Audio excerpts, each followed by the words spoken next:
नमस्कार दोस्तों, विज्ञप्ति पीसीएस के यूट्यूब चैनल पर आप सभी का स्वागत है। आप लोगों को एक अपडेट कर दिया गया था कि क्लास नहीं आएगी क्योंकि आप लोग लाइक और कमेंट्स नहीं कर सकते हो, है ना। लाइक और कमेंट करिए दबा के तो क्लास आती रहेगी। और फिर बाद में मैसेज करने से कोई फायदा नहीं है ना। बाद में मैसेज करते हैं कि सर करवा दीजिए, ये भी करवा दीजिए, तो हो जाएगा, सब होगा, पर कमेंट्स तो करते रहिएगा धीरे धीरे। चलिए देखते हैं। आज हम लोग जो सेशन देखेंगे वो देखेंगे समसामयिक अर्धवार्षिकी। ठीक है, समसामयिक अर्धवार्षिकी में क्या देखेंगे? सबसे पहले चर्चित स्थल देख लेते हैं, जो जो चर्चित स्थल रहे, उसके बाद वन बाई वन आगे बढ़ते चले जाएंगे। और आज एक लंबी क्लास रखेंगे, ठीक है, कि कल का भी कवर हो जाएगी, क्योंकि कल क्लास आ जाती लेकिन आप लोगों के कमेंट्स रुके हुए हैं तो क्लास आ नहीं पाती है। चलिए स्टार्ट करते हैं। मिताथला और टीकराना, ये दो स्थल हैं। ये अभी संरक्षित पुरातात्विक स्थल और स्मारक घोषित किए गए हैं। ठीक है, तो ये कहाँ के स्थल हैं? सबसे पहले तो बात ये आ जाती है, ये है मिताथला और टीकराना हरियाणा के। ठीक है, हरियाणा में ये स्थित है और इनको अभी संरक्षित पुरातात्विक स्थल स्मारक में घोषित कर लिया है। ये स्थल कितने वर्ष पुराने हैं? 44 वर्ष पुराने हैं। ठीक है, इनका ऐतिहासिक और सांस्कृतिक महत्व अधिक रहा है, इसलिए इनको जोड़ दिया है संरक्षित पुरातात्विक स्थल और स्मारक घोषित में। इतना ही करना है, जितना यहाँ पर हाईलाइट है उतना ही हाईलाइट आप लोगों को करना है। फालतू की चीजें मैंने खुद छांट दी हैं। आप लोग साथ के साथ हाईलाइट करते चलोगे तो आपका भी साथ के साथ तैयारी होती चलेगी। चलिए देख लेते हैं। फिर है अना सागर झील। अब ये अना सागर झील स्थित कहाँ पर है? सबसे पहले तो हमें ये पता होना चाहिए, ये अना सागर झील आपकी मिलेगी राजस्थान में। ठीक है, अभी राजस्थान में ये अजमेर में आपको मिल जाएगी। यहाँ पर अना सागर झील के पास अवैध सेवन वंडर्स पार्क बनाया गया था, उसको 6 महीने के भीतर हटा दिया जाएगा। क्यों हटा दिया जाएगा? क्योंकि उससे उस झील पर असर पड़ रहा था, वहां पर जो जीव जंतु स्थित हैं उन पर असर पड़ रहा था, इसलिए सरकार ने एक ये सुप्रीम कोर्ट ने अभी हाल ही में डिसीजन दिया है कि जो अना सागर झील है, इसके आसपास जो भी अवैध सेवन वंडर्स पार्क बना हुआ है वो अवैध ही है। अवैध क्यों बोला जा रहा है उसको? क्योंकि वो मतलब सरकारी जमीन है और उस पर बना दिया गया है तो उसको 6 महीने के अंदर ध्वस्त करने का निर्देश दे दिया गया है। तो ये थी मेन कहानी। ठीक, अब अगर थोड़ी बहुत बात करनी है कि अना सागर झील बनवाई किसने थी, तो ये बनी थी पृथ्वीराज चौहान के समय पर।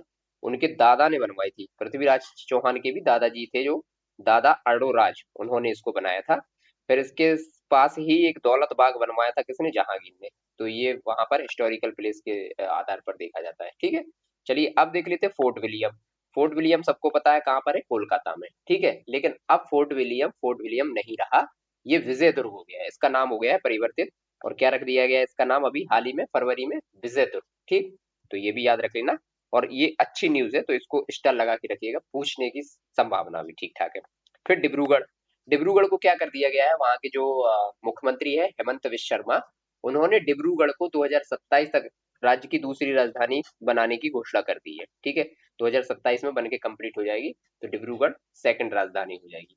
अब बात करते हैं कि जो पहली राजधानी है वो हटा दी जाएगी क्या? नहीं, वो नहीं हटा दी जाएगी, लेकिन यहाँ से क्या है ना, डिस्टेंस बहुत ज्यादा पड़ने के कारण और पहाड़ी क्षेत्र होने के कारण एक दूसरी राजधानी की जरूरत थी, और वो इसलिए बनाई गई क्योंकि और लोगों से आसानी से संपर्क बनाया जा सके, इसलिए डिब्रूगढ़ को राजधानी बनाया जा रहा है, और बाकी उसका कोई भी दूसरा रीजन नहीं है। ठीक है, फिर एक ये यहाँ पर है ऋषि कुल्या बीच।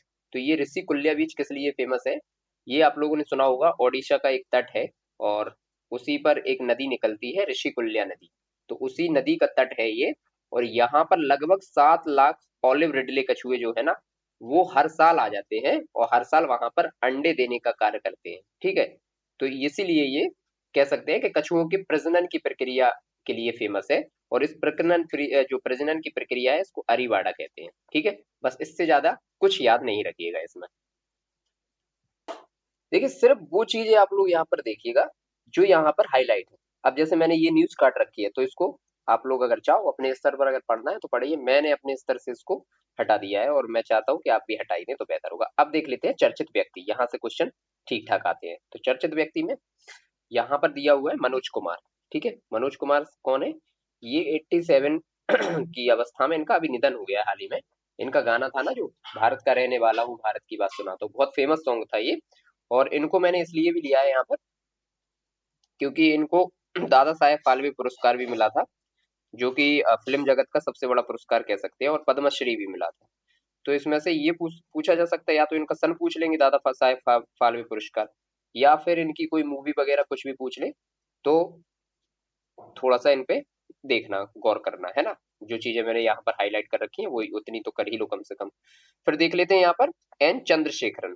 तो एन चंद्रशेखरन अभी क्या है, जो टाटा समूह के अध्यक्ष हैं, ये किस लिए अभी चर्चे में आए हैं? ब्रिटिश साम्राज्य के सबसे उत्कृष्ट जो अवार्ड होता है ब्रिटिश साम्राज्य का, the most excellent order of the British empire, ये इनको अभी मिला है। ठीक है, तो इस सम्मान से ये इनको मिला अभी हाल ही में, तो ये चर्चे में आ गए और इनको आप याद रख सकते हो। ठीक है, फिर इसके बाद सुनील भारती मित्तल। सुनील भारती मित्तल किस लिए फेमस है? ये भारतीय इंटरप्राइजेस के संस्थापक है सबसे पहले तो ये आप लोगों को याद रखना है। पता चला कि हमें यही नहीं पता है कि ये है कौन, है ना। फिर इसके बाद ये पता होना चाहिए कि यूके और भारत के बीच व्यापारिक संबंध को बढ़ाने के लिए एक उपाधि दी जाती है, मानद नाइटहुड की उपाधि। तो वो मानद नाइटहुड की उपाधि इस बार दी गई है किनको? सुनील भारती मित्तल को। वैसे तो मित्तल से तो कारोबारी तो लग ही रहे हैं, है ना। मित्तल लोग जो होते हैं वो अधिकतर कारोबारी लोग होते हैं, आप लोगों की तरह तैयारी नहीं करते ज्यादा, है ना।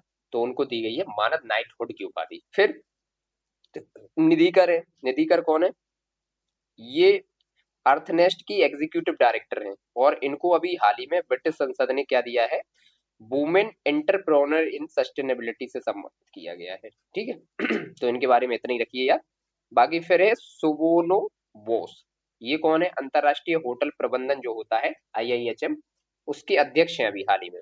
ठीक है, और इन्हें अ, हाल ही में life time achievement in hospitality and education through technology, ये पुरस्कार से सम्मानित किया गया है। और यह पुरस्कार उन्हें किसने दिया है? तो जो हमारे पर्यटन मंत्री हैं गजेंद्र शेखावत, इनके द्वारा वाइवेंट भारत ग्लोबल समिट 2025 में प्रदान किया गया है। तो सबसे पहले इनके लिए दो तीन चीजें याद रखनी है। क्या? सबसे पहले तो ये IIHM के अभी अध्यक्ष हैं, life time achievement in hospitality and education through technology, इनको अवार्ड दिया गया है। और ये अवार्ड इनको गजेंद्र शेखावत ने, वाइवेंट भारत ग्लोबल समिट होती है वो अभी हुई थी हाल ही में 2025 में, उसी में ये इनको दिया गया था। ठीक है, नेक्स्ट न्यूज यहाँ पर है, और आपको नाम ये वाला याद रख लीजिएगा, तिशेगो गायले। थोड़ा सा नाम दक्षिण अफ्रीका है तो थोड़ा सा अटपटा है, जो भी आप लोग इनको पढ़ो। शेगो गायले इनका नाम है, और ये अभी मिसेस वर्ल्ड बनी है। मिस वर्ल्ड नहीं, मिसेस वर्ल्ड। ठीक है, तो मिसेस वर्ल्ड जिनकी शादी हो जाती है वो गायले रहती हैं, वो अपनी अपने ही में गाती रहती हैं, है ना। तो गायले, मैंने तो इनका नाम ऐसे ही याद रखा है, तो आप भी रख लीजिएगा मिसेस वर्ल्ड 2025, बस इतना ही सा हाईलाइट कर लीजिए, ज्यादा नहीं। जब हम लोग इनको रिवीजन करेंगे ना तो बार बार यही हाईलाइट रहेगा, तो इतना ही देखना है, बार बार ये नहीं कि एक बार पढ़ लिया दोबारा फिर पूरा हाईलाइट किए जा रहे हो, फिर दोबारा फिर करते जा रहे हो। तो लास्ट टाइम पे जब आप देखोगे तो देखना क्या है ये तो पता होना चाहिए ना। सबसे पहले तो हाईलाइट करना ही आना चाहिए, उतना ही हाईलाइट करो जो इम्पोर्टेंट है, बाकी फालतू कुछ नहीं। अब काम्या कार्तिकेयन की बात कर लेते हैं। ये काफी फेमस है, 17 वर्ष की प्रवृत्ता हुई है, भारत की ही है। और पिछली बार भी ये न्यूज में खूब बनी रही थी, और इस बार फिर से बनी रही है। पिछली बार इन्होंने क्या किया था, 5 महाद्वीप की जो उच्च चोटियां थी उनको इन्होंने फतेह कर लिया था। लेकिन इस बार क्या किया है, जो 7 महाद्वीप है, सातों के सातों महाद्वीप की फतेह कर ली है इन्होंने चोटी। और ये ऐसी करने वाली सबसे कम उम्र की महिला बन गई है। तो इन पर लगाइए भाई सब 3-4 स्टार आप, है ना। इनसे क्वेश्चन बनना तय है। अब यूपी आर ओ में बने या फिर और कोई एग्जाम है, लेकिन इनसे क्वेश्चन बनेगा जरूर। चलिए देख लेते हैं। नेक्स्ट है कमला देवी अरविंदन। तो कमला देवी अरविंदन कौन है? अभी इनको क्या मिला है? सिंगापुर की वुमेन हॉल ऑफ फेम में शामिल इनको किया गया है।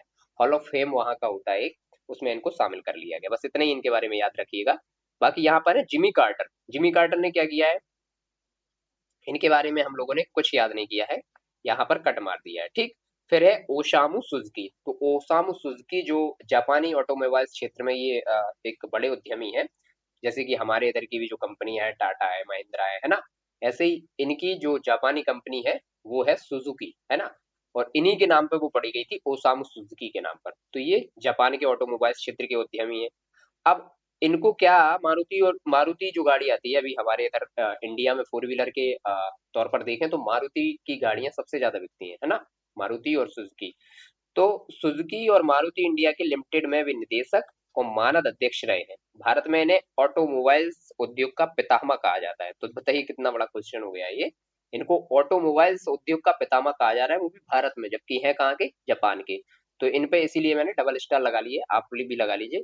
जिस पर डबल स्टार लगे हैं मतलब क्वेश्चन आने के अच्छे खासे चांसेस है, और एक ही स्टार लगा है तो इसका मतलब ये है कि भाई इंपॉर्टेंट तो है, आ भी सकता है नहीं भी आ सकता है। ठीक, चलिए अब राजगोपाला चिदम्बरम की बात कर लेते हैं। राजगोपाला चिदम्बरम यहाँ पर क्या कहना है, प्रसिद्ध परमाणु वैज्ञानिक डॉक्टर राजगोपाला चिदम्बरम का अभी 88 वर्ष की आयु में निधन हो गया है। ठीक है, इतने ही याद रखिए इनके बारे में, प्रसिद्ध परमाणु वैज्ञानिक थे। और फिर जाकिर हुसैन, जाकिर हुसैन पर लगा लीजिए भैया डबल स्टार। क्यों लगाइए, क्योंकि जाकिर हुसैन साहब जो हैं वो सबसे पहले तो एक क्वेश्चन आपसे पूछ सकता है कि ये किस लिए फेमस है, तो ये तबला वादक है। ठीक है, और जाकिर हुसैन का अभी हाल ही में निधन हो गया इसलिए ये चर्चे में आ गए। अब इनको देखिए क्या क्या मिला है, 1998 में मिला है पद्मश्री, और पद्म विभूषण मिला है 2002 में, और उसके बाद पद्म विभूषण 2023 में, अभी 2023 में मिला था। पद्मश्री, पद्म भूषण और पद्म विभूषण तीनों मिल चुके हैं, बस भारत रत्न की कमी थी, तो बाकी चारों बड़े सर्वोच्च सम्मान इनको मिल जाते है ना। लेकिन अभी हमें क्या याद रखना है कि ये तबला से संबंधित है, इनसे क्वेश्चन बन सकता है अभी हाल ही में, या फिर पूछ सकता है कि पद्म भूषण कब दिया गया है इसको, या कोई सा भी सन पूछ सकते हैं। ठीक, फिर डॉक्टर मनमोहन सिंह। अब डॉक्टर मनमोहन सिंह के बारे में तो क्या ही बताया जा सकता है, सब कुछ आप लोग वैसे ही जानते होंगे। एक तो ये हमारे देश के प्रधानमंत्री रहे हैं 2004 से लेके और 2014 तक, जब तक मोदी जी की सरकार नहीं है, कंटिन्यू 2 बार रहे हैं। अब इनको क्या कहा जाता है, आर्थिक सुधारों के जनक कहा जाता है इनको। ठीक है, और अभी नई दिल्ली में इनका निधन हुआ है। अब इनके बारे में अगर बात करी जाए तो ये क्या क्या रहे हैं, ये अर्थशास्त्र के प्रोफेसर भी रहे हैं, वित्त मंत्री भी रहे हैं, हमारे आर्थिक सलाहकार भी रहे हैं, रिजर्व बैंक के गवर्नर भी रहे हैं, और योजना आयोग के उपाध्यक्ष भी रहे हैं। ठीक है, तो इतने पद इनके बाद साथ रहे हैं। और 1951 की जो आर्थिक मंदी आई थी वो तो आप लोगों को पता ही है, तो तब उस समय ये वित्त मंत्री थे और देश को आर्थिक मंदी से इन्होंने निकालने का कार्य किया था। ठीक है, इतना इनके बारे में याद रखिए, बाकी ये 2 न्यूज मैंने काट रखी हैं। अब आ गई है नवीनतम नियुक्ति, इनसे क्वेश्चन पूछे जाते हैं, नवीनतम नियुक्ति से खूब क्वेश्चन पूछे जाते हैं। तो ये मेरा मैं क्या कहूँ तो एक एक क्वेश्चन यहाँ से बनेगा, पक्का बनेगा। ठीक है, एन चंद्रशेखरन, तो एन चंद्रशेखरन जो है उनको अभी advisory council on entrepreneur and growth का सदस्य एन चंद्रशेखरन को अप्रैल 2025 में बनाया गया। तो ये पूछ लिया जाएगा कि एडवाइजरी काउंसिल एंड एंटरप्रेन्योर जो होता है एंड ग्रोथ, इसके सदस्य किसको बनाया गया है, तो ये बनाया गया है एन चंद्रशेखरन को। और एन चंद्रशेखरन जो है वो अभी है कौन, आईएमएफ के प्रबंध निदेशक। ठीक है, आईएमएफ के जो प्रबंध निदेशक हैं क्रिस्टलीना जॉर्जीवा, इनके नेतृत्व में इनको इनका सदस्य बनाया गया है एडवाइजरी काउंसिल का। ठीक है, इतना इनके बारे में याद रखना है एन चंद्रशेखरन के। फिर राजीव गोवा, तो राजीव गोवा हम जब वन लाइनर पढ़ रहे थे तब भी ये नाम हमारे सामने आया था, राजीव गोवा। नीति आयोग में पूर्णकालिक सदस्य इनको बनाया गया है। तो नीति आयोग में पहले 4 सदस्य होते थे पूर्णकालिक, और अंशकालिक होते थे 2, तो एक और जुड़ गए, अब पूर्णकालिक सदस्य 5 हो गए हैं। अगर नीति आयोग से भी क्वेश्चन पूछा जाए तो ये दोनों पर्पज से इंपॉर्टेंट क्वेश्चन हो गया है। ठीक है, फिर निधि तिवारी, निधि तिवारी कौन अभी बनी है, ये प्रधानमंत्री नरेंद्र मोदी की निजी सचिव बनी है। तो इनको याद रखिएगा, बहुत ज्यादा एज की नहीं है, 2014 बैच की है, और ये प्रधानमंत्री नरेंद्र मोदी की निजी सचिव इतनी जल्दी बन गई है कि लोगों को आ, मतलब डीएम बनने में इतना टाइम लगता है, इतने में ये निजी सचिव बन गई है, क्योंकि 2014 बैच की हैं, 10 साल में ही बन गई है। ठीक है, फिर पूनम गुप्ता, ये पूनम गुप्ता क्या है, भारतीय रिजर्व बैंक ने पूनम गुप्ता को बैंक का नया डिप्टी गवर्नर नियुक्त किया है। तो आरबीआई के अब नए डिप्टी गवर्नर कौन है, ये है पूनम गुप्ता जी। ठीक है, इनका नाम याद रखिएगा। नेक्स्ट देख लेते हैं ज्ञानेश कुमार, ज्ञानेश कुमार कौन है अभी, ये मुख्य चुनाव आयुक्त हो गए हैं। तो मुख्य चुनाव आयुक्त इनको याद रखिएगा। और या फिर क्वेश्चन पूछ सकता है ये किसकी जगह पे, तो राजीव कुमार हटके और ज्ञानेश कुमार जी अब बन गए हैं। ठीक है, नए कानून के तहत नियुक्त होने वाले ज्ञानेश पहले मुख्य चुनाव आयुक्त हैं। तो ये थोड़े से और इन पर स्टार लगा लीजिएगा। जो नई चीज मिले, पहला मिले तब तो हमें तो करना ही है ना, क्योंकि वही क्वेश्चन हमसे पूछ लिया जाएगा। चलिए अब देख लेते हैं, तुहिनकांत पांडे की बात हो रही है। तुहिनकांत पांडे ये कौन है, ये ओडिशा कैडर के आईएएस अधिकारी हैं, और वित्त सचिव पर कार्यरत तुहिनकांत को माधवीपुई बुच के स्थान पर सेबी का नया अध्यक्ष चुन लिया गया है। तो अभी अब आपसे क्वेश्चन पूछ लिया जाएगा कि सेबी के नए अध्यक्ष कौन है, तो वो है तुहिनकांत पांडे। ठीक है, नेक्स्ट है सरली बॉचवे, सरली बॉचवे, इनके साथ क्या हुआ है, अभी कॉमनवेल्थ ऑफ नेशंस की 7वीं महासचिव के पदभार का कार्यभार ग्रहण कर लिया है इन्होंने। सरली पहली अफ्रीका महिला है जिन्होंने ये पद लिया है, तो ये हो गए इंपॉर्टेंट, क्योंकि भैया सरली बोपचे कॉमनवेल्थ ऑफ नेशंस के साथ में महासचिव बनी है, और ये ऐसी पहली अफ्रीकी महिला है, तो ये तो इंपॉर्टेंट हो गया। अगर पहली महिला तब तो इंपॉर्टेंट हो ही जाता है, और अफ्रीका की पहली महिला, तब तो फिर समझ लीजिए आप लोग कितना है ना। चलिए देख लेते हैं, राजेश निर्माण की बात हो रही है। राजेश निर्माण की क्या बात हो रही है? राजेश निर्माण जी को नागरिक उड्डयन सुरक्षा ब्यूरो, बीसीएएस बोलते हैं इनको, बीसीएएस के महानिदेशक के रूप में अभी नियुक्त किया गया हाल में, ठीक है। फिर चरणजोत सिंह नंदा, भारतीय चार्टर्ड अकाउंट संस्थान आईसीएआई ने चरणजोत सिंह नंदा को अपना 73वां अध्यक्ष चुन लिया गया है, तो उतना ये इंपॉर्टेंट नहीं है, लेकिन आप लोग एक बार पढ़ के रखिएगा। कास पटेल, कास पटेल को क्या बनाया गया है? एफबीआई के नौवें निदेशक बनाए गए, फेडरेशन ब्यूरो ऑफ इन्वेस्टिगेशन जो एफबीआई होती है, उसके ये अभी नौवें निदेशक बने हैं। तो या तो इनका पूछ लेगा कि कौन से नंबर के निदेशक बनाया गया है, या फिर आपसे पूछ लिया जाएगा कि ये किसके निदेशक बने हैं, तो एफबीआई के, याद रखना कास पटेल, ठीक है। नेक्स्ट न्यूज है यहाँ पर शक्तिकांत दास। अब शक्तिकांत दास को तो शायद आप लोगों ने याद भी कर लिया होगा, ये अभी नरेंद्र मोदी जी के प्रधान सचिव बने हैं। अभी निजी सचिव की बात हुई थी, तब निधि, लेकिन अभी निजी और निधि, निजी और निधि अभी मैंने थोड़ी देर पहले यहीं पे पढ़ाया है। देखिए ये है निधि तिवारी, तो मैंने इनको याद कैसे किया था, ऐसे किया था, निजी लिखिए पहले आप, निजी सचिव लिखते हैं ना, तो निजी और निधि, बताइए कितना नाम मिलता हुआ है, कोई दिक्कत इतने में? निजी सचिव जब आपसे पूछेंगे तो निधि तिवारी हो गई है, ठीक है। और यहाँ पर ये दिए हुए हैं प्रधान सचिव, तो प्रधान सचिव की बात हो तब है शक्तिकांत दास, क्योंकि इसके लिए कोई बहुत देखा जाए तो प्रधान सचिव जो बनता है वो बहुत एक्सपीरियंस्ड इंसान होना चाहिए, तो ये सेवानिवृत्त आईएएस है, ठीक है।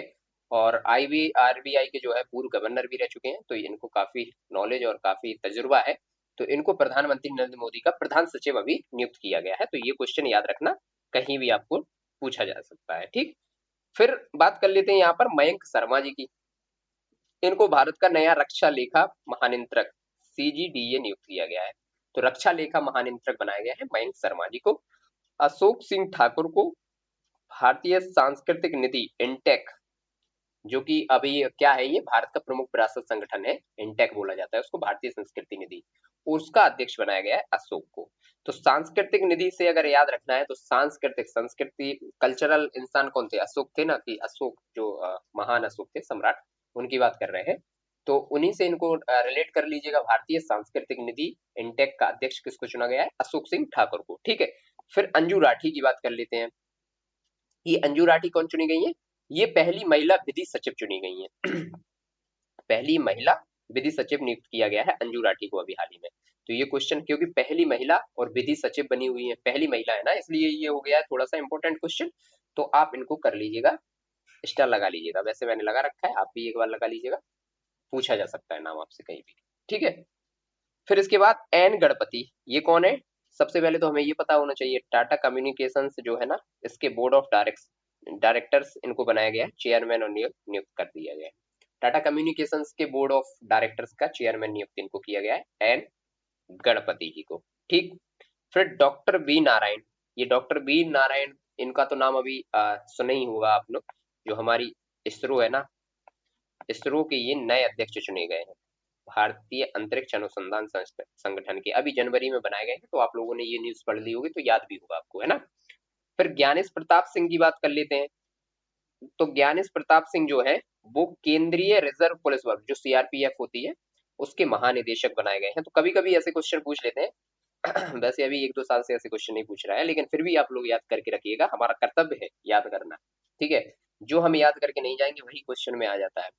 इस बार तो आप लोगों ने देखा ही था कैसे कैसे क्वेश्चन पूछे गए थे, तो आप लोग खुद उससे तैयार रहिए। फिर जस्टिस बी रामा सुब्रमण्यम, इनको क्या किया गया है? सर्वोच्च न्यायालय के पूर्व न्यायाधीश हैं ये, और इनको अभी राष्ट्रीय मानवाधिकार आयोग का अध्यक्ष चुना गया है, किनको? जस्टिस बी रामा सुब्रमण्यम को, ठीक है। ये नाम भी याद हो जाएगा। ये सारे नाम हम लोग जितने याद कर रहे हैं ये सारे इंपॉर्टेंट हैं, इसमें से कुछ भी हम छोड़ नहीं सकते, ठीक है। फिर उसके बाद मदन बी लोकुर, मदन बी लोकुर कौन है? सर्वोच्च न्यायालय के अवकाश प्राप्त न्यायाधीश हैं एक तो ये, और इनको अभी संयुक्त राष्ट्र आंतरिक न्याय परिषद, यूएन इंटरनेशनल जो काउंसिल है उसका अध्यक्ष बनाया गया। तो संयुक्त राष्ट्र आंतरिक न्याय परिषद के अभी अध्यक्ष कौन बनाए गए हैं? वो बनाए गए मदन बी लोकुर, तो बताइए, परिषद परिषद की बात हो रही है यहाँ पर, तो लॉक कर दीजिए आप परिषद को, तो लो को याद रख लीजिएगा, है ना। फिर संजय मूर्ति, तो कैग जो होता है ना, नियंत्रक एवं महालेखा परीक्षक कैग के, तो संजय मूर्ति को अभी कैग का अध्यक्ष बनाया गया है, तो ये चीज याद रहेगी। फिर उसके बाद विपिन कुमार है, ये भारतीय विमानपत्तन के चेयरमैन बनाए गए। और हर्षवर्धन अग्रवाल, इनको फिक्की फिक्की के भी अध्यक्ष कभी कभी पूछ लेते हैं, वैसे महिला होती तो और ज्यादा पूछने के चांसेस थे, और महिला पहली होती तब तो फिर बहुत ज्यादा पूछने के चांसेस होते हैं, लेकिन इनको भी याद करके रखिएगा आप। जो हमारा उद्योग व्यापार जगत का प्रमुख संगठन है ना, वही है फिक्की, तो आप लोगों को ये भूलना नहीं है। FICCI, federation of Indian chambers of commerce and industry के अध्यक्ष इनको चुनाया गया, किसको, हर्षवर्धन अग्रवाल। ठीक है। वॉल्डेसी उर्किजा, इनका नाम याद रखिएगा, ये विश्व में सबसे बड़े पुलिस संगठन इंटरपोल का नया महासचिव इनको चुना गया है। ब्राजील के प्रमुख कमिश्नर वॉल्डेजी उर्सिला है। ठीक है, तो ये भी नाम आपको याद रखिएगा। तो हमारे यहाँ पर जो जितने भी इंपॉर्टेंट नाम्स थे वो हम लोगों ने सारे के सारे याद कर लिए। चाहो तो बहुत जल्दी जल्दी आप लोग एक बार याद कर सकते हैं यहीं से, ठीक है। जो नवीनतम नियुक्ति हुई, क्योंकि यहाँ से पूछने की, चंद्रशेखरन कौन रहे हैं, तो Chandrasekaran advisory council for entrepreneur and growth का सदस्य इनको चुनाया गया है अभी। राजीव गौबा, ये तो याद हो गया, उस दिन भी याद करवा दिया था, राजीव गौबा जी बने हैं नीति आयोग के पूर्णकालिक 5वें सदस्य। ठीक। निधि तिवारी कौन बनी है, निजी सचिव बनी है प्रधानमंत्री मोदी जी की। और पूनम गुप्ता कौन बनी है यहाँ पर, पूनम गुप्ता बैंक जो हमारा आरबीआई है उसकी नई डिप्टी गवर्नर नियुक्त किया गया है इनको। और फिर यहाँ पर देख लेते हैं ज्ञानेश कुमार, तो ज्ञानेश कुमार को क्या चुना गया है, मुख्य चुनाव आयुक्त। ठीक है। और तुहिन कांत पांडे को क्या चुना गया है, तुहिन कांत पांडे जी को ये सेबी के नए अध्यक्ष बने हैं, तो ये भी याद हो गया। सरली बॉचवे कॉमनवेल्थ ऑफ नेशंस की 7वीं महासचिव बनी है और पहली अफ्रीकी महिला बनी है, इसलिए ये थोड़ी सी इंपॉर्टेंट है। राजेश निर्माण बीसीएएस के महानिदेशक चुने गए हैं। और चरणजोत सिंह जो है वो आईसीएआई के अध्यक्ष बनाए गए हैं। काश पटेल एफबीआई के निदेशक चुने गए हैं। ठीक। उसके बाद हम लोगों ने शक्तिकांत दास को देखा जो कि प्रधान सचिव चुने गए हमारे प्रधानमंत्री जी के। और मयंक शर्मा जी चुने गए हैं भारत के नए रक्षा लेखा वहां पर परिनिरीक्षक। अशोक सिंह को भारतीय संस्कृति निधि इंटेक का अध्यक्ष चुनाया गया है। और अंजू राठी बनाई गई हमारे यहाँ की पहली महिला विधि सचिव। ठीक है। अंजू राठी के बाद एन गणपति को Tata communications of charter directors का चेयरमैन बनाया गया है। डॉक्टर बी नारायण को क्या बनाया गया, इसरो इसरो के अध्यक्ष बने हैं डॉक्टर बी नारायण। ज्ञानेश प्रताप सिंह कौन बने हैं, सीआरपीएफ के महानिदेशक। और जस्टिस पी रामासुब्रमण्यम कौन बने हैं, तो ये बने हैं राष्ट्रीय मानवाधिकार आयोग के अध्यक्ष। तो इनका नाम तो याद रखिएगा और स्टार लगा के रखिएगा इन पर। एनएचआरसी के अध्यक्ष हैं तो इन पर तो स्टार लगा ही सकते हैं, जस्टिस बी रामा शुभ्रम। अब देखिए इनको याद करने का मैं अभी तुरंत याद करवा देता हूँ। जो मानव अधिकार होता है ना, तो मानवों के अधिकार की बात कौन करते हैं, राम जी करते हैं, है ना। तो रामा सुब्रमण्यम, बस इतना ही आपको अगर की पकड़ लोगे ना तो यहीं से याद हो जाएगा। मदन वी लोकुर, तो ये चुने गए हैं किसके, यूएन इंटरनेशनल काउंसिल के अध्यक्ष। संजय मूर्ति कैग के अध्यक्ष। विपिन कुमार भारतीय विमानपत्तन के चेयरमैन। और हर्ष अग्रवाल चुने गए फिक्की के अध्यक्ष। वोल्डेजी उर्सुला जो विश्व के सबसे बड़ा पुलिस संगठन होता है इंटरपोल, उनके महासचिव। ठीक है, तो इतनी हम लोगों ने नियुक्तियां देखी हैं, एक बार हम लोगों ने जल्दी जल्दी रिवीजन भी कर लिया है। अब देख लेते हैं यहाँ से ऑपरेशन और अभियान। चलिए ऑपरेशन और अभियान की क्लास कर लेते हैं, जो जितने भी ऑपरेशन अभियान है साथ के साथ याद भी करते चलेंगे। अब बात हो रही है अभ्यास इंद्र की। तो ऑपरेशन और अभियान में हम लोग देखेंगे क्या क्या। सबसे पहले तो यही बात कर लेते हैं, तरीका क्या होता है इसका। तरीका होता है कि ऑपरेशन और अभियान में हम लोगों को 3 चीजें पता होनी चाहिए। एक तो कौन कौन देश है इसमें, किस किस के बीच हो रहा है। ठीक। दूसरा कहां पर हो रहा है।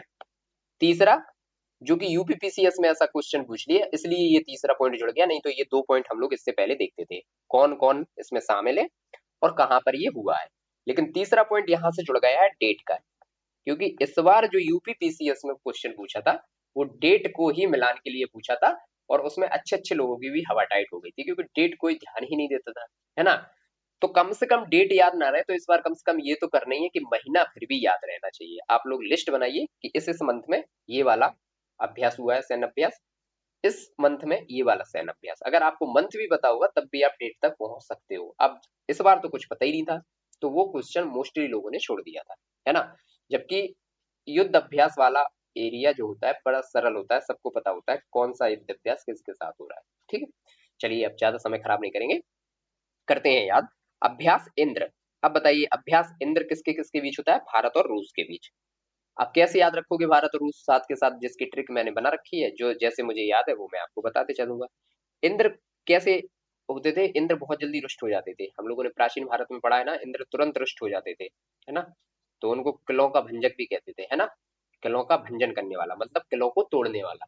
तो इंद्र रुष्ट हो जाते थे। तो भारत और रूस, एक इसमें कॉमन रहता है कि भारत तो रहेगा ही रहेगा, क्योंकि हम लोग भारत के हैं, और ऑपरेशन और अभियान पढ़ेंगे तो वो कहाँ के पढ़ेंगे? भारत के ही पढ़ेंगे, तो भारत कॉमन है। बाकी ट्रिक बनानी हमें दूसरे देश के लिए कि याद रह सके। तो यहाँ पर इंद्र रुष्ट हो जाते हैं तो रूस आ गया साथ में। और कहां पर हुआ इस बार का? चेन्नई में, ठीक है। इंद्र को चैन नहीं रहता है, वारिस करवा ही देते हैं वो, है ना। और उसके बाद 28 मार्च से 2 अप्रैल 2025 के बीच में ये हुआ है। तो तीन चीजें, बाकी कुछ नहीं पढ़ना है, ये सब छोड़ दीजिए। बाकी आप लोगों को अगर पढ़ना है तो पढ़ते रहिएगा, कोई बेहतर उपाय नहीं है इसके लिए। बाकी मैंने जो हाईलाइट कर रखा है, हो सकता है एक आध पॉइंट कोई मिस हुआ हो, अदरवाइज मैंने कोशिश की है कि एक आध भी पॉइंट मिस नहीं करना है यहाँ पर। अब देख लेते हैं ऑपरेशन ब्रह्मा। तो ऑपरेशन ब्रह्मा पे लगाइए 2-3 स्टार, क्योंकि अभी हाल ही में दो देशों में भूकंप आया था। कहां पर? म्यांमार और थाईलैंड में, ठीक है। तो जो म्यांमार से, और म्यांमार में हमारी भारतीय सेना ने जो ऑपरेशन चलाया है लोगों को सहायता देने के लिए, वो चलाया ऑपरेशन ब्रह्मा, ठीक है। तो कहां पर? म्यांमार में। तो देख लीजिए ऑपरेशन ब्रह्मा कहां पर आया? म्यांमार में आए। विनाशकारी भूकंप के बाद भारतीय सेना द्वारा ऑपरेशन ब्रह्मा की शुरुआत की गई है। लेफ्टिनेंट कर्नल जगनीत गिल के नेतृत्व में। इनका भी नाम पूछा जा सकता है, तो इनको भी आप याद रखिएगा। किसको? आ, जगनीत गिल को, ठीक है। तो ब्रह्मा आपको कहां पर मिलेंगे? पूरे जग में कहीं भी मिल सकते हैं। तो जगनीत गिल, ठीक है। जग ही याद रख लीजिएगा, अगर पूछा जाएगा तो वहां पर आप पकड़ लोगे। चलिए अब देख लेते हैं। अब क्या बात हो रही है यहाँ पर कि सैन्य अभ्यास आया है इनियो चोस, ठीक है। खतरनाक नाम है थोड़ा सा, इनियो चोस। देख लेते हैं। ग्रीस के साथ आया है ये, ग्रीस के अंद्राविदा एयरवेज पर 31 मार्च से 11 अप्रैल 2025 तक ये चला है। और बहुराष्ट्रीय वायु अभ्यास इनियोकोस है ये। इनियोकोस 2025 का आयोजन हुआ है, तो ठीक है, इसको याद रखिएगा। ये बहुराष्ट्रीय वायु अभ्यास है, ठीक है, इतना ही याद रखना है। बाकी इसमें एक दो पॉइंट और है कि वायुसेना की ओर से ये सुकोई 30 था जो ना, SU-30 MKI, और इसके साथ ही IL-78 और C-17 विमानों भी हिस्सा लिया। वैसे ये कोई नहीं पूछेगा, आप लोग उतना ही याद रखिएगा कि जो इनियोकोस है वो क्या है? बहुराष्ट्रीय अभ्यास है। और 2025 में कहां पर हुआ है? ये ग्रीस के अद्राविदा एयरवेज पे हुआ है, ठीक। फिर एक्वेरियन आ गया। एक्वेरियन सबसे पहले भाई किसके साथ हुआ था? ये मालदीव के साथ हुआ है, ठीक है। मालदीव के बीच हुआ है, और ये मालदीव में ही हुआ है इस बार। 2 से 15 फरवरी 2025 के बीच में हुआ है ये भी, ठीक है। फिर ट्रोपेक्स आ गया। ट्रोपेक्स किसके बीच में हुआ है? तो ट्रोपेक्स ये है भारतीय नौसेना का सबसे बड़ा समुद्री अभ्यास है। तो ये याद रखना है, ऐसे भी अभ्यास पूछ लेता है हमसे कि ट्रोपेक्स 25 क्या है। अब बताइए, ट्रोपेक्स 25 तो हो गया 2025, लेकिन ट्रोपेक्स क्या है? तो वहां पर बुद्धि थोड़ी सी घूम जाती है कि पता नहीं क्या है ये। तो ये है भारतीय नौसेना का सबसे बड़ा समुद्री अभ्यास, ठीक है। और ये कब हो गया? 2025 में हो गया, ठीक। फिर है धर्म गार्जियन। तो धर्म गार्जियन तो इसमें एक और चीज लगा लीजिएगा कि जो ट्रोपेक्स हुआ है वो हुआ कहाँ पर है? तो ये हिंद महासागर में होता है। तो इतना याद रखना है हम लोगों को, ये हिंद महासागर में हुआ है, ठीक। धर्म गार्जियन आ गया। अब धर्म गार्जियन किसके किसके बीच में होता है? भारत और जापान के बीच में, सबको पता है, ठीक है। इस बार कहां पर हुआ? जापान। जापान के माउंट फूजी, माउंट फूजी में हुआ, ये याद रख लीजिएगा। और इसकी डेट क्या है? 25 फरवरी से 9 मार्च तक। तो देखिए अब मार्च में आ गए हम लोग। इसमें खुद ही सिक्वेंस से दिया है, अगर सिक्वेंस भी याद रहेगा तो एक अनुमान तो लगा ही जा सकता है ना। फिर है कोमोडो 2025। तो कोमोडो 2025 किसके बीच हुआ है? ये 15 से 22 फरवरी 2025 में हुआ है। बहुपक्षीय नौसैनिक अभ्यास है, और ये इंडोनेशिया के बाली में हुआ है। इस बार का कहां पर हुआ है? इंडोनेशिया के बाली में, कोमोडो 2025, ठीक। और कब हुआ है? 12 से 15 फरवरी 2025 के बीच में, ठीक। फिर सिलीनेक्स आ गया। चलो तो ये तो पता ही हुआ यार, सिलीनेक्स नाम में ही दिख रहा है। ये देखिए श्रीलंका और इंडिया। SL से हो गया श्रीलंका, और IN से हो गया इंडिया, और E एक्सरसाइज, ठीक है। तो ये हो गया भारत और श्रीलंका के बीच, और विशाखापट्टनम में ये इस बार हुआ है।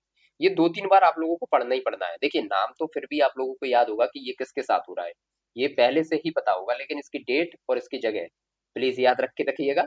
पिछली बार अगर डेट से पूछा था, इस बार जगह से पूछ लिया, मिलान कर नहीं देगा दे दिया, तो 4 क्वेश्चन वो बन गए हैं एक ही क्वेश्चन में। ठीक है, तो इतने हल्के में ना लीजिएगा, आरओ का जो पेपर आता है ठीक ठाक लेवल रहता है उसका।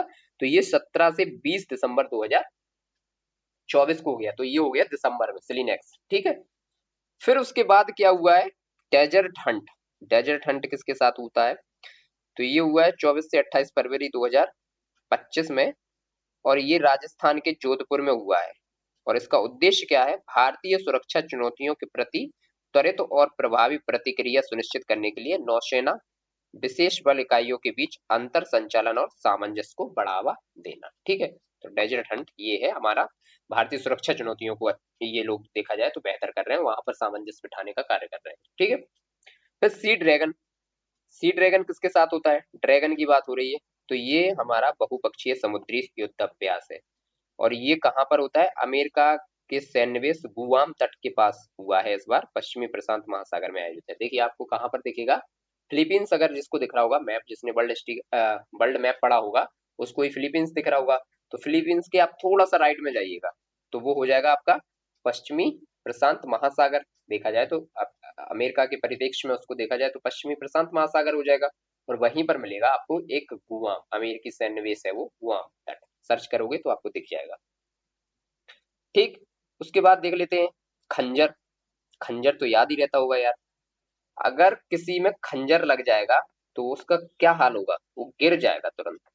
तो इतना पता है, जो नाम इधर पे आएगा ना मिडिल ईस्ट जो कंट्रीज हैं उनका जो भी यहाँ पर नाम आएगा उसमें एक आएगा आपका गिरना। तो देखिए किर्गिस्तान में गिर आ रहा है, बाकी और किसी नाम में आपको गिर नहीं मिलेगा। ठीक है, तो खंजर से गिर जाएगा किर्गिस्तान। ठीक, कब होगा ये, हुआ कहाँ पर है, किर्गिस्तान में ही हुआ है, और ये 10 से 23 मार्च 2025 को हुआ है। ठीक, इतना हो गया। फिर नेक्स्ट देख लेते हैं कॉर्पेट और बोंगो सागर अभ्यास। तो कारपेट और जो बोंगो सागर है ये होते हैं, सबको पता है कहाँ पर, बांग्लादेश और इंडिया के बीच में। लेकिन हुआ कहाँ पर है ये इस बार, इस बार हुआ है बंगाल की खाड़ी में। और कब हुआ, तो ये हुआ है 10 से 12 मार्च के बीच में। ठीक है, तीनों पॉइंट हम लोगों ने देख लिए बेहतर तरीके से। आप देखते हैं अभ्यास वरुण। अभ्यास वरुण सबको पता होगा किसके बीच होता है। ठीक है, ये होता है भारत और फ्रांस के बीच, लेकिन कहाँ पर हुआ है इस बार, ये इंपॉर्टेंट हो गया। तो ये हुआ है भारत के पश्चिमी समुद्री तट पर। और कब हुआ है, 22 मार्च, 19 से 22 मार्च, 3 दिन तक ये चला है। तो मार्च में आ गए हम लोग। ठीक, डेट इसलिए देखते चल रहे हैं कि पिछली बार क्वेश्चन बन गया था, अब इस बार हो सकता है वो पूछ ले कि कहाँ पर हो रहा है, उससे क्वेश्चन पूछ लेगा। फिर सूर्य किरण। अब सूर्य किरण कैसे याद रखेंगे, सबसे पहले तो देखिए मैं बताता हूँ। आप लोगों को ये तो पता ही है कि कौन से महाद्वीप में सबसे ऊंची चोटी है, तो एशिया में है, और एशिया में भी सबसे ऊंची चोटी कौन सी है, माउंट एवरेस्ट। तो जब सूर्य निकलता होगा ना, तो सूर्य का जो किरण पड़ती है वो सबसे पहले माउंट एवरेस्ट पे ही पड़ती है। ठीक है, अब माउंट एवरेस्ट है कहाँ पर, तो वो है नेपाल में। बस हो गया सूर्य किरण, अब आप कभी जिंदगी में नहीं भूलोगे। तो ये हो गया भारत और नेपाल के बीच में। ठीक है, और हुआ कहाँ है इस बार, नेपाल में एक सड़ झंडी है वहां पर ये हुआ है। और कब हुआ, 31 दिसंबर से 13 जनवरी तक के बीच में हुआ है ये। ठीक है, तो 31 दिसंबर 2024 से 13 जनवरी 2025 तक ये हुआ है। 3 पॉइंट हम लोगों ने इसमें देख लिए। अब नेक्स्ट देख लेते हैं, एक है सहयोग होप टैंक अभ्यास 2024। ठीक है, ये हो गया था, ये क्या है, भारत और वियतनाम के बीच में हुआ है होप टैंक। तो ठीक है, तो होप से याद रख लीजिए। हम लोगों के घर वाले क्या सोचते हैं कि होप, वो मतलब सोचते ही रहते हैं कि बेटा हमारा नाम करेगा तो इसी से कर लिया, आई होप कि आप नाम कर दोगे। ठीक है, तो होप से कर लीजिएगा, नाम से वियतनाम के बीच में। ठीक है, ये हो गया। और इसका तटरक्षक जहाज जो है ना, CSB 8005 ने इसमें हिस्सा लिया है, वियतनाम का है ये। बस इतना ही इसके बीच में याद रखना है। और कहाँ पर हुआ है इस बार ये, कोच्चि केरल के तट पर हुआ है। ठीक, नेक्स्ट देख लेते हैं अभ्यास विनवैक्स। तो विनवैक्स देखिए आप लिख कर देख लीजिए, तब आपको यहीं पर समझ में आ जाएगा। देखिए ये तो लिख गया, वी से क्या हो जाएगा, वियतनाम, और इन से हो जाएगा इंडिया। ठीक है, और ये फिर हो गया एक्सरसाइज। ठीक है, तो ये कहाँ पर हुआ है इस बार, भारत और वियतनाम के बीच में होता है, ये तो हम लोग नाम से ही समझ गए। ये अंबाला में हुआ है इस बार, और 4 से 23 नवंबर 2024 के बीच में। तो ये नवंबर में पहुंच गए हम लोग, ठीक है। मंथ ही याद रख पाएंगे, डेट तो याद नहीं हो पाएगा, तो मंथ से ही अगर हमें पता रहेगा तो एक अनुमान लगा लिया जाएगा, ठीक। फिर है संयुक्त सैन्य अभ्यास पूर्वी बिहार। पूर्वी बिहार की बात हो रही है, तो पूर्वी प्रहार हुआ है इस बार पूर्वी लद्दाख में, ठीक। संयुक्त सैन्य अभ्यास जो पूर्वी प्रहार है वो पूर्वी लद्दाख में हुआ है। इसमें कौन कौन भाग लेता है? भारत की थल सेना, नौसेना और वायुसेना, मतलब तीनों ले रही है इसमें भाग, ठीक है। इतना ही याद रखना है। और सी विजिल, सी विजिल कहां पर बनेगा आपको? ये भारतीय नौसेना के तटीय रक्षा अभ्यास हैं, तो तटीय रक्षा अभ्यास हो गए। फिर इस बार का क्वेश्चन पूछ लेते हैं कि 20 से 21 नवंबर 2024 को हुआ ये, ठीक है। इतना ही यहाँ पर याद रखिएगा, और कुछ याद रखने वाली चीज यहाँ है नहीं, ठीक है। हुआ कहाँ पर है ये वाला? तो ये इसमें कहीं भी ऐसा कुछ दिया नहीं है कहाँ पर हुआ है ये। तो तटीय है तो कहीं तट पे ही हुआ होगा, बाकी डेट याद रख लीजिएगा। भारतीय नौसेना का है, ठीक। अब आ गई है यहाँ पर योजना और परियोजना। तो चलिए देख लेते हैं योजना और परियोजना कौन कौन सी योजनाएं दी गई हैं। स्वावलंबनी कार्यक्रम दिया हुआ है यहाँ पर। स्वावलंबनी कार्यक्रम कौशल विकास और उद्यमिता मंत्रालय ने नीति आयोग के सहयोग से मेघालय और असम में, तो स्वावलंबनी योजना जो है वो मेघालय और असम में आई है, ये हमको पता लग गया है। और आई है महिला उद्यमिता कार्यक्रम स्वावलंबनी का शुभारंभ किया है। और उद्देश्य क्या है? पूर्वोत्तर के चुने हुए उच्च शिक्षण संस्थानों में महिलाओं को उद्यमी मानसिकता, संसाधन और व्यावसायिक सफलता हेतु मार्गदर्शन प्रदान करने के लिए और सशक्त बनाने के लिए, ठीक है। फिर जलवाहक नीति, जलवाहक नीति किस लिए आई है? अंतर्देशीय जलमार्ग क्षेत्र को बढ़ावा देने के लिए। जो भारत का अंतर्देशीय जलमार्ग है उसको बढ़ावा देने के लिए जलवाहक नीति आई है। किसके माध्यम से? सर्बानंद सोनोवाल के माध्यम से। और ये कब? राष्ट्रीय जलमार्ग 1 गंगा नदी, 2 ब्रह्मपुत्र नदी और 16 बराक नदी के माध्यम से लंबी दूरी के माल परिवहन को प्रोत्साहित करता है, ठीक है। और इसमें कुछ भी नहीं है, ये सब फालतू की चीजें दी हुई हैं। अगर आपको कुछ लगे इंपॉर्टेंट तो आप पढ़ लीजिएगा अपने स्तर पर। प्रधानमंत्री युवा मेंटरशिप योजना 3.0, तो ये क्या है? प्रधानमंत्री युवा मेंटरशिप परियोजना, तो ये 11 मार्च 2025 को लॉन्च हुई, ठीक है। शिक्षा मंत्रालय के उच्च विभाग, प्रधानमंत्री युवा लेखन मेंटरशिप योजना, ठीक है। शिक्षा मंत्रालय के द्वारा हुआ है, ये हम लोग को याद रखना है। इसका उद्देश्य क्या है कि 30 वर्ष से कम उम्र के युवा लेखकों को प्रशिक्षित करना है। मतलब आप लोग जो आप में से लेखक है उनको प्रशिक्षित करेगी क्या? प्रधानमंत्री युवा मेंटरशिप योजना। तो आप लोग इसमें भाग ले सकते हैं। फिर वायु सारथी पहल आई है, ये बाकी कुछ नहीं है, ये सब फालतू है, ठीक। ये यहाँ पे मैंने सब पढ़ रखा है। वायु सारथी पहल क्या है? ये भारत सरकार ने चलाई है। भारतीय बायोटेक स्टार्टअप्स को उनकी घरेलू और वैश्विक पहुंच तथा व्यवसाय के विस्तार में सहायता करने के लिए आई है। वायु सारथी पहल शुरू की गई। कब की गई है? ये की गई थी 21 मार्च 2025 को, जो कि उतना इंपॉर्टेंट नहीं है, लेकिन कहां पर की गई है? नई दिल्ली में। वायु सारथी पहल पूछ लेगा सीधा सीधा, कहां पर की गई है? नई दिल्ली में, ठीक है। फिर नेक्स्ट है सशस्त्र पंचायत नेत्री अभियान। ये क्या है सशस्त्र पंचायत नेत्री अभियान? तो ये पंचायती राज मंत्रालय द्वारा नई दिल्ली में, ये भी नई दिल्ली में चला गया और पंचायती राज मंत्रालय द्वारा चला गया। इसमें क्या है? पंचायती राज संस्थाओं की महिला निर्वाचित प्रतिनिधियों के लिए क्षमता निर्माण, हस्तक्षेपों को मजबूत करने के लिए एक रणनीतिक पहल है, ठीक है। ये हो गया। इसके बाद यहाँ पर है one nation one subscription, ONOS की बात हो रही है यहाँ पर। इसको भी आप हाईलाइट कर लीजिएगा, जितना मैंने किया उतना ही करिएगा। सबसे पहले तो किसने चालू किया है? केंद्रीय शिक्षा मंत्रालय। आपसे पूछा जाएगा वन नेशन वन सब्सक्रिप्शन किसने स्टार्ट किया है? केंद्रीय शिक्षा मंत्रालय ने, ठीक है। और इसको मंजूरी केंद्रीय मंत्रिमंडल ने कब दे दी थी? 25 नवंबर 2024 को। उद्देश्य इसका क्या है? तो छात्रों को शोध और शैक्षणिक संस्थानों तक सरलता से पहुंच प्रदान करना है। इसकी जो उद्देश्य है वो है। तो आप लोग जब पढ़ाई कर रहे हो ना, तो इसका उद्देश्य यही है कि आप लोगों तक संसाधनों को सरलता से पहुंचाया जा सके, ठीक है, या फिर संसाधनों की पहुंच बनाई जा सके। एक पॉइंट यहाँ पर लगा लीजिएगा कि ONOS जो एजेंसी है ये विश्वविद्यालय अनुदान आयोग UGC के तहत सूचना और पुस्तकालय नेटवर्क होगा, ठीक है। ये आप लोग याद रख लीजिएगा। फिर एक न्यूज है पंचायत से संसद 2.0 कार्यक्रम।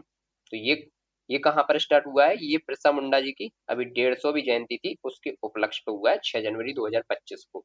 तो बिरसा मुंडा की आपको पता चल गई है कब जयंती मनती है? 6 जनवरी 2025 को। उसी दिन बना है पंचायत से संसद 2.0 कार्यक्रम, ठीक है। कहाँ पर हुआ है? ये सेंट्रल हॉल में हुआ है पंचायत 2.0 का उद्घाटन। बाकी यहाँ पर कुछ नहीं।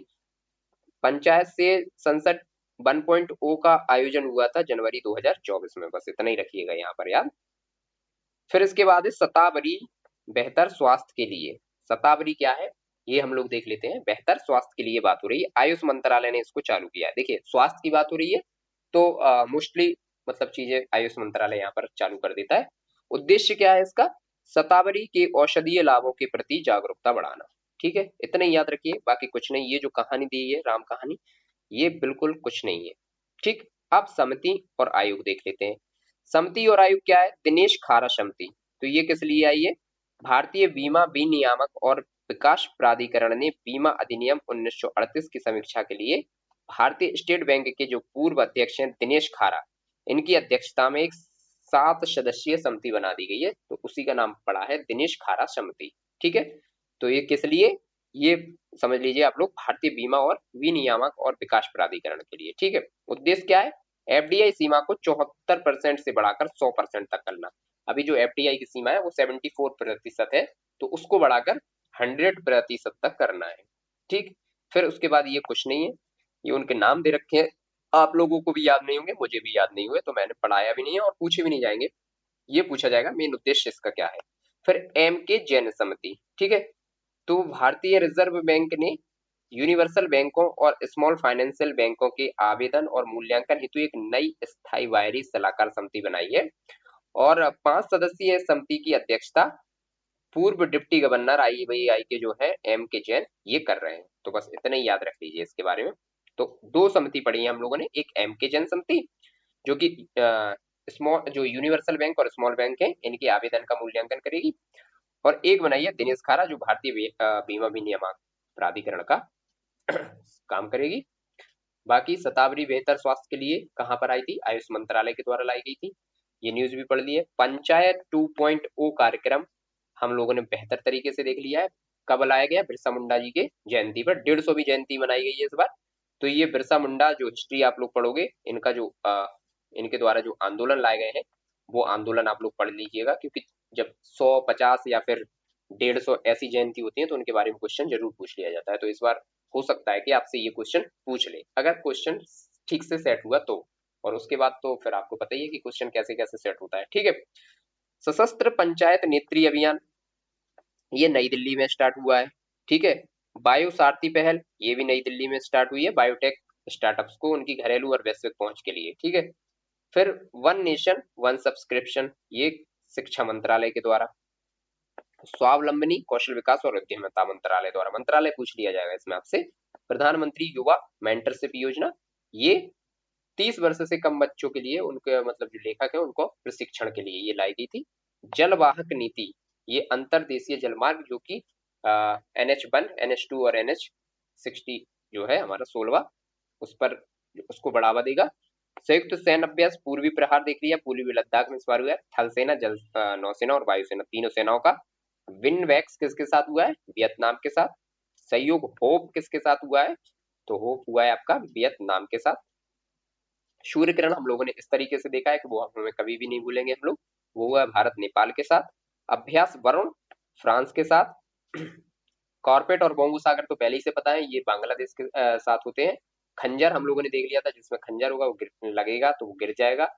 तो इसमें बीच में जिस देश के साथ हो रहा है गिर जरूर आएगा, तो किर्गिस्तान में गिर आ रहा है ना, किर्गिस्तान। ठीक, तो गिर जाएगा खंजर लगते ही। उसके बाद हम लोगों ने देखा सी ड्रैगन, तो ये बहुपक्षीय समुद्री समझौता है हम लोगों का अभ्यास है। डेजर्ट हंट, ये भी भारतीय सुरक्षा चुनौतियों से निपटने के लिए लाया गया। सिलिनेक्स, भारत श्रीलंका के बीच। कोमोडो बहु उद्देशीय है और इंडोनेशिया बाली में इस बार हुआ है। धर्म गार्जियन, भारत जापान के बीच, जापान के माउंट फिजी में हुआ है। ट्रोपैक्स, ये भारतीय नौसेना का सबसे बड़ा समुद्री अभ्यास है, तो आपसे पूछ लिया जाएगा। एक्वेरियन, मालदीव के साथ। सैन्य अभ्यास इनियोकोश, तो ये हुआ है बहुराष्ट्रीय वायु अभ्यास है हमारा। और इंद्र हम लोगों ने देखा है रूस के साथ। तो इतने अभ्यास हम लोगों ने देखे हैं, और बाकी आज हम लोगों ने काफी चीजें देख ली। अब जो बचा हुआ है ना अंतरराष्ट्रीय में, वो हम लोग देख लेंगे,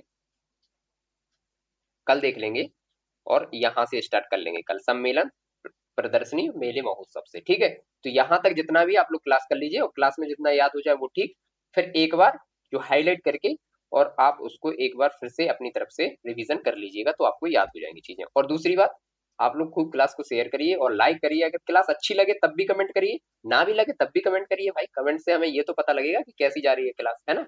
तो चलिए अब क्लास को यहीं पर रुकते हैं, आज की क्लास छोटी रखते हैं थोड़ी सी, और कल इसको समाप्त कर लेंगे। चलिए, धन्यवाद।